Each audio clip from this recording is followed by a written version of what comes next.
तर एकीकडे ही सगळी मतमतांतर प्रतिक्रिया येत असतानाच शिंदेंच्या शिवसेनेचे खासदार नरेश म्हस्केंनी देखील आता गणेश नाईकांना प्रत्युत्तर दिलंय. बघूया.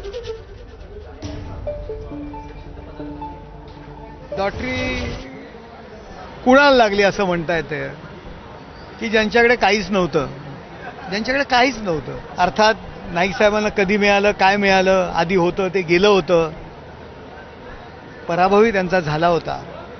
त्यामुळे लॉटरी शिंदे साहेबांना लागली असं म्हणता येणार नाही. मी बोलत नाही आहे, पण एवढंच मला म्हणायला लागेल की साठी बुद्धी नाठी. कदाचित त्यांचं वय झालं आहे आणि वयोवृद्ध झाल्यामुळे कदाचित अशा पद्धतीची ते वक्तव्य करतील. शिंदे साहेबांनी मुवमेंट केली, शिंदे साहेब बाहेर पडले आणि म्हणून ही सत्ता मिळाली. त्यामुळे लॉटरी कुणाला लागली हे तुम्ही समजून जा. आणि याच ठिकाणी बुलेटिनमध्ये घेऊया एक छोटासा ब्रेक. ब्रेकनंतर आणखी काही घडामोडींचा